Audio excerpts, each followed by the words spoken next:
Welcome to Pop Off, a little spin-off segment from Pop and Play where we take a few minutes to chat about education, play, and pop culture as it's happening right now in the public conversation as we work on Season 5, which is going to be a banger. Woo! I'm your host, Haney Yoon, and with me, as always, is the immeasurable, incomparable, most awesome... More, please. Okay. Say your name. Yes, I'm Nathan Holbert.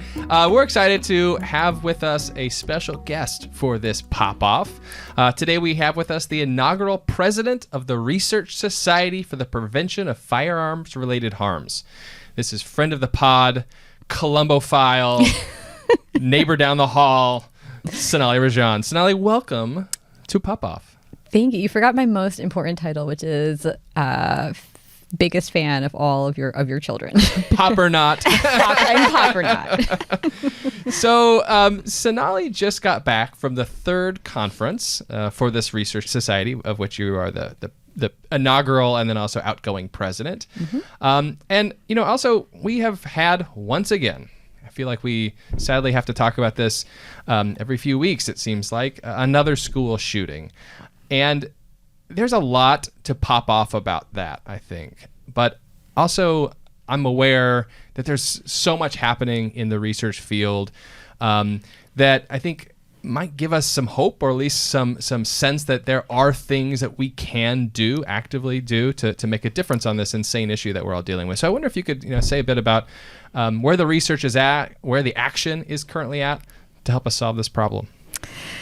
Okay, I love it. Yes, so like all of my colleagues in this space, we are constantly walking that line of hope and hopelessness, which is like doing the work we do every day and then reading the news and seeing headlines of second graders having to call 911 and report on I mean, it is absolutely insane. Mm-hmm. The world in which we live and the persistence of this issue, which has been gun violence has persisted in this country for now decades, but there has been a pretty notable uptick since 2015 of gun violence in many different forms, but specifically in schools. And then post-COVID, when COVID, there was a huge uptick in gun sales in April of 2020.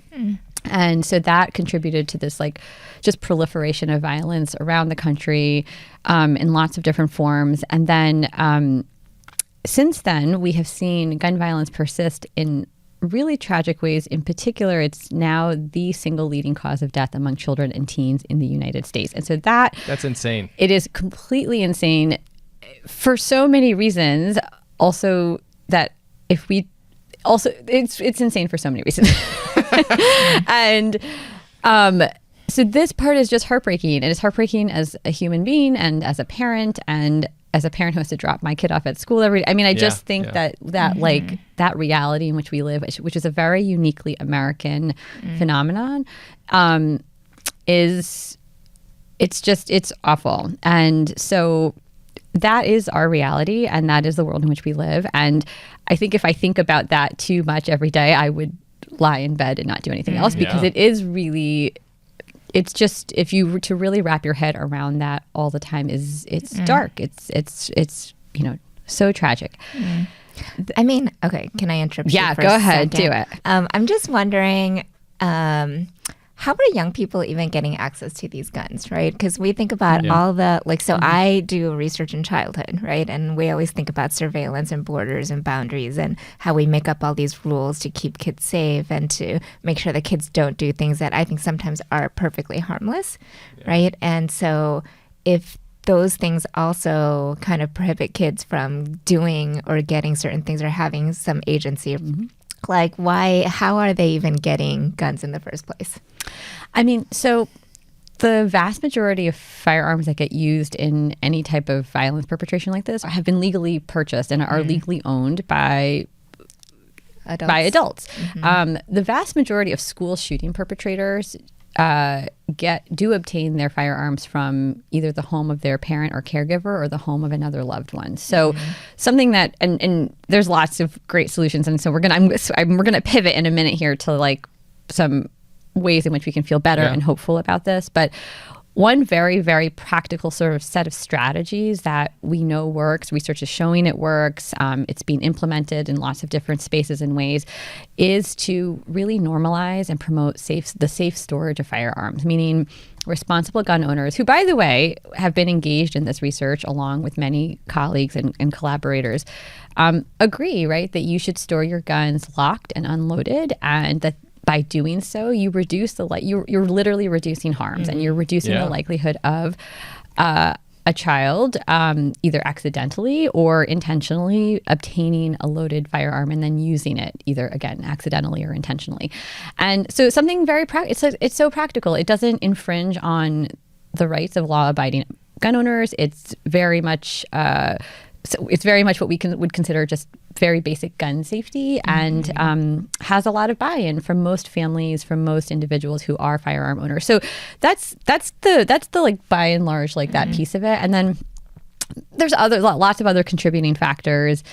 But certainly from the perspective of school shootings and from kids obtaining firearms, that's like where we are seeing kind of the mismatch in terms of what's happening.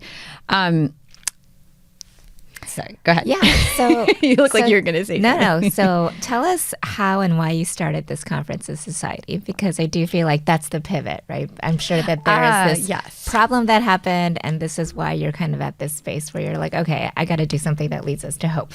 Yes. So I'll say I didn't start the society by itself. This has been the culmination of like years of work by a whole group of colleagues who are in this research field. And something I just think is really interesting about this research field is that it's not any one discipline. It's not just public health or just education. It's literally like at this conference this year and in previous years, we had like almost 24 different academic disciplines represented. Wow.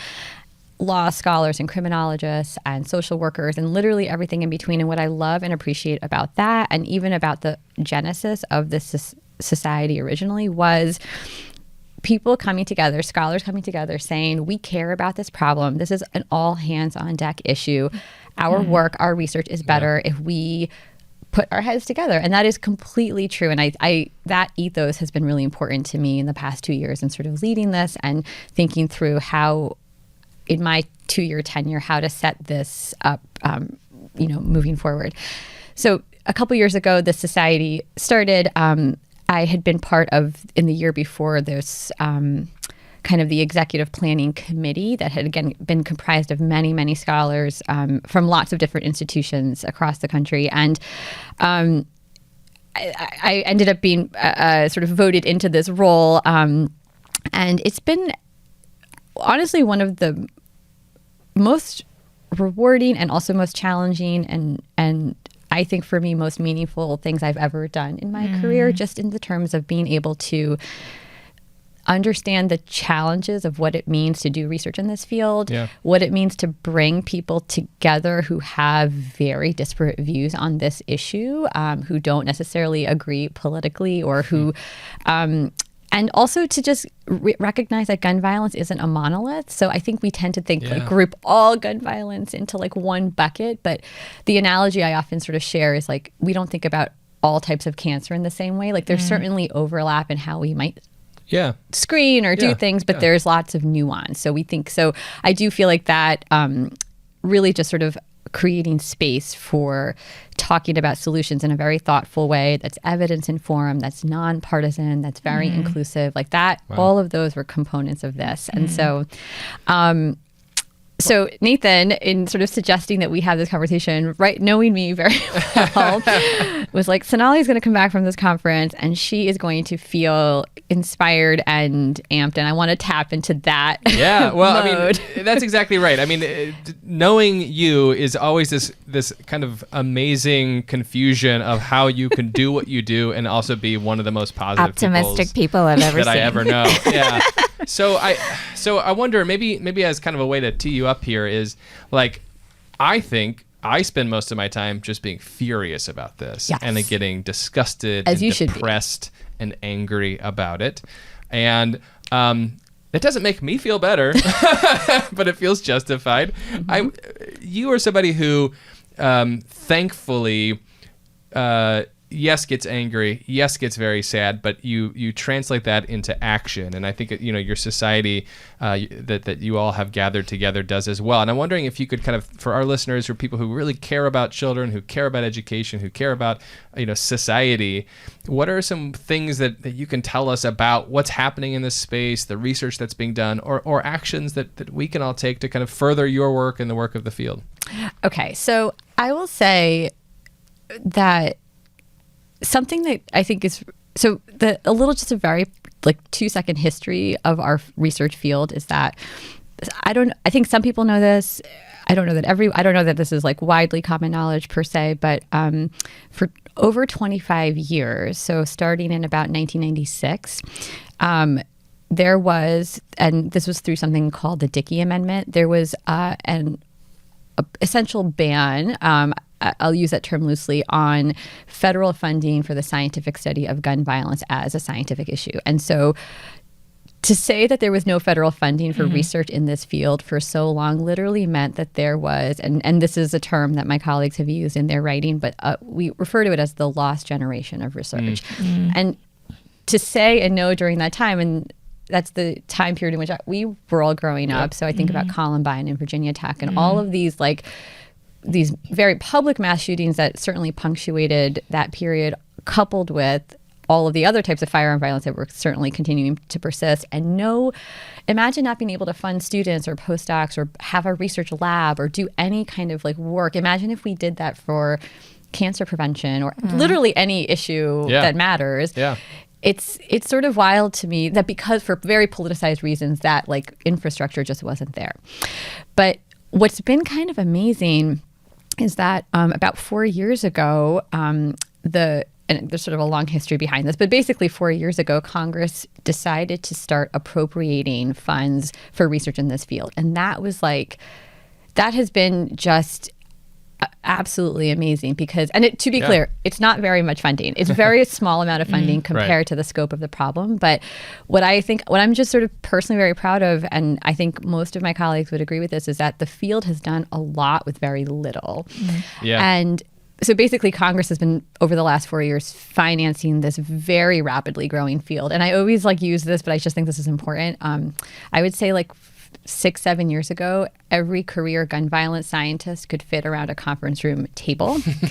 And now we have an entire conference. In this past conference, we had 800 researchers and funders in this space who were all, and some policymakers and other practitioners, but literally to have a research community of that size grow so rapidly, I mean, that's remarkable. And every single person there, including the 250 early career and scientists and students who are choosing to make this a career, means that we now have literally a pipeline of research. And I made a couple notes here of just examples, but I think when people think about solutions to gun violence, they probably think about maybe some law or maybe something to do with law enforcement, which is fine. That is certainly part and parcel of what we think of as our solutions, but the spectrum of solutions is so much bigger than that. And so the fact that we have people studying the impacts of public libraries and other place-based interventions, or evaluating economic security policies, thinking about it from an economic perspective, or actually thinking about